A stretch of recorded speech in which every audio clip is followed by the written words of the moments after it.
Assalamualaikum warahmatullahi wabarakatuh. Selamat datang kembali di Crypto X yang membahas koin-koin kripto. Oke.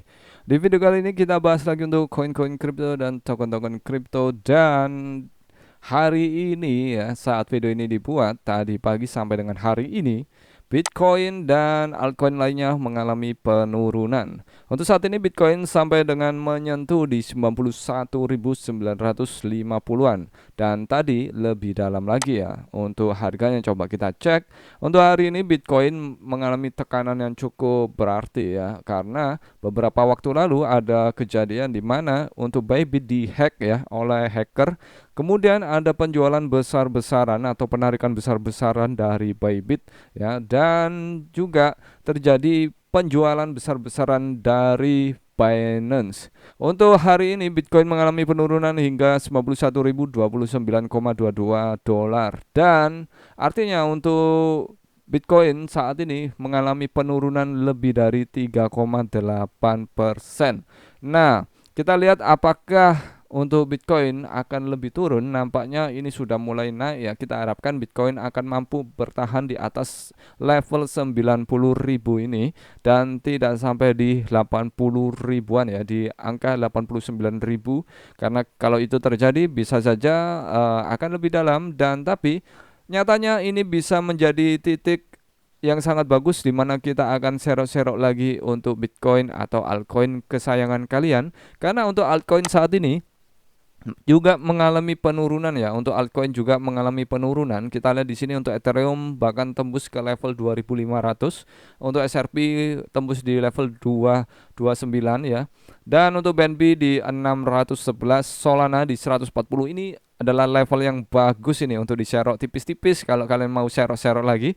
Dan tentunya untuk Tron mengalami penurunan tapi dia masih di level yang bertahan. Ini Tron termasuk yang bagus ya, karena saya juga masih pegang dan saya lihat Tron tidak mengalami penurunan yang cukup berarti. Dan kita lihat di sini ya perbedaannya, dia hanya mengalami penurunan cuma 0,43% dibandingkan dengan Solana 11,64%, kemudian untuk XRP di 8,08%, Ethereum di 7,94%.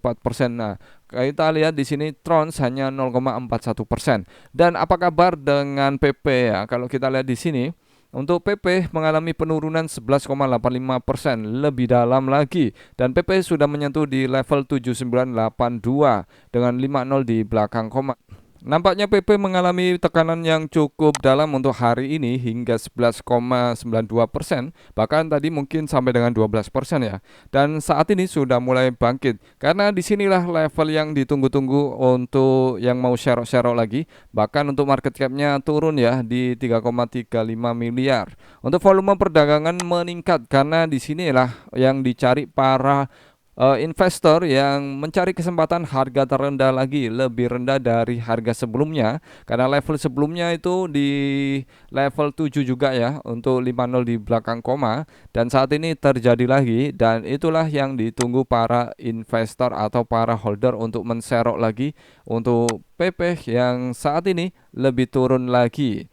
Oke, untuk yang terdalam sebelumnya PP pernah menyentuh di harga ini di 877 ya dengan 50 di belakang koma, dan ini level lebih dalam lagi di 7982 dengan 50 di belakang koma. Oke, untuk berita kemarin dari Arkham ya. Jadi memang untuk Bybit kemarin sudah kehack yaitu di 1,4 billion atau 4 miliar. Jadi dalam perampasan keuangan terbesar nih dalam sejarah, bahwa kripto itu bisa dihack sampai dengan 1,4 miliar. Sebenarnya ini kesalahan itu bukan kriptonya bisa dihack atau enggaknya, ini dari penyimpannya, yaitu dari Bybitnya sendiri, mungkin lagi ceroboh-cerobohnya ya untuk Bybit. Dan Bybit mengalami kerugian hingga 1,4 miliar pada saat peretasan di tanggal 21 Februari 2025 kemarin. Pesaing terdekatnya adalah pencurian dari Bank Sentral Irak yang kehilangan 1 miliar pada 18 Maret 2003. Jadi yang diduga memang untuk yang melakukan peretasan ini adalah grup dari Lazarus yang juga pernah melakukan peretasan di berbagai tempat ya. Dan untuk saat ini hacker ini sudah melakukan transaksinya kembali. Jadi untuk peretas ini atau hacker ini yang melakukan peretasan dari Bybit sudah memindahkan lagi ya 2 sampai dengan 3 transaksi per menit dan berhenti setiap 45 menit untuk istirahat selama 15 menit. Mereka memindahkan Ethereum dari satu alamat pada suatu waktu sebelum pindah ke alamat berikutnya. Jadi mereka memecahkan lagi nih untuk semua Ethereum yang mereka curi. Jadi dari satu alamat dia pecah lagi lebih banyak, untuk kemudian dia pecah lagi lebih banyak, dia pecah lagi lebih banyak. Itu dilakukan untuk menghilangkan jejak, wow, untuk mencuci dananya, dan nanti pada akhirnya mungkin akan masuk ke satu exchange ya, dan untuk mereka cairkan, wow. Dan saat ini mereka hanya mencoba untuk menghilangkan jejaknya aja, tapi dari Arkham ini bisa kita lihat, Arkham itu sangat bagus ya untuk tracking semua transaksi yang ada nih, untuk kemana-kemananya itu bisa di tracking.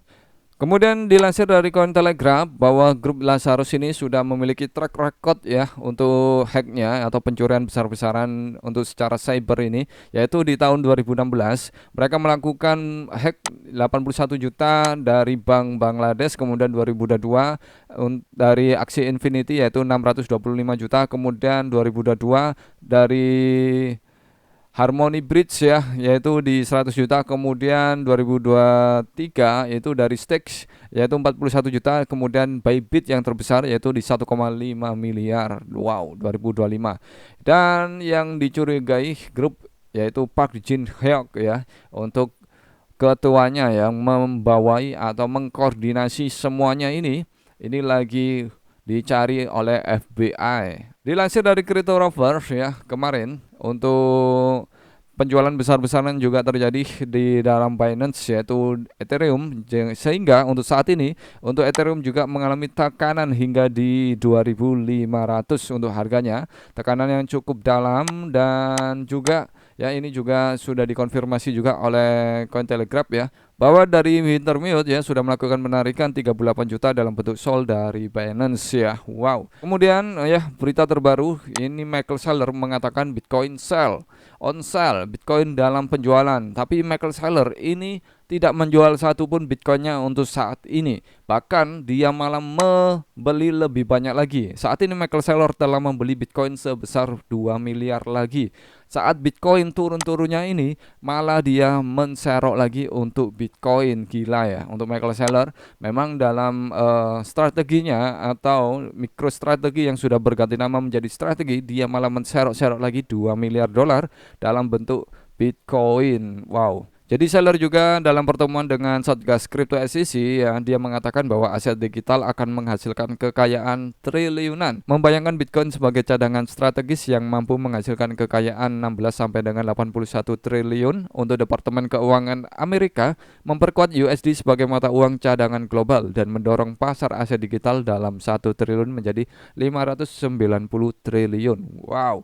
Jadi di sini optimis nih untuk Saylor bahwa untuk Bitcoin ini adalah pilihan yang terbaik sebagai cadangan global ya, sebagai cadangan mata uang ya, sebagai aset digital yang harus wajib disimpan oleh Amerika. Oke, memang saat ini kita lihat PP mengalami penurunan lebih dalam, dan kemarin yang sudah saya bahas itu ada Sonic juga mengalami penurunan ya. Ini Sonic saya seroknya di 0,5 jadi masih profit.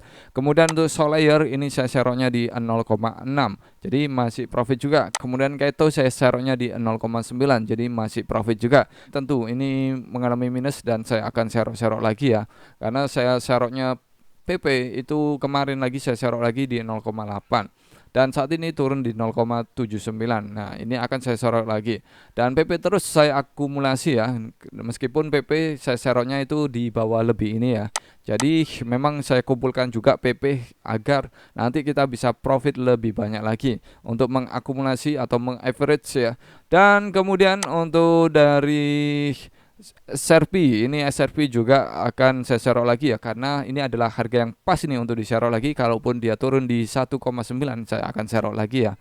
Dan tentunya untuk kalian yang masih bertahan ya dalam PP yang saat ini mengalami penurunan lebih dalam ya, meskipun dalam semua ya, untuk kalau kita dari all time-nya PP sudah mengalami kenaikan yang cukup gila ya, yaitu sampai dengan 74.861.000-an. Nah, untuk saat ini PP turun hanya 72,54%. Jadi penurunan ini hanya beberapa persen dari kenaikannya. Nah, untuk kalian ya tetap optimis kalau punya dana dingin, kalian coba dipikirkan lagi untuk mensero-sero altcoin ya, altcoin jangan masukkan lebih banyak ke memes coin. Jadi kalau kalian punya dana yang lebih untuk mempersiapkan kejadian bearish ini, itu waktunya untuk share-share altcoin. Nah, itu yang terpenting. Dan coba komen di kolom komentar nih, kalian lagi minus berapa nih untuk di PP atau di altcoin lainnya, dan mau di-reviewkan koin apa atau memes coin apa, coba komen di kolom komentar. Jika video kali ini bermanfaat dan menarik untuk kalian, kalian bisa untuk komen di kolom komentar dan jangan lupa untuk di like, dan kalian juga bisa unlike jika video kali ini kurang menarik untuk kalian. Dan terima kasih, bye bye.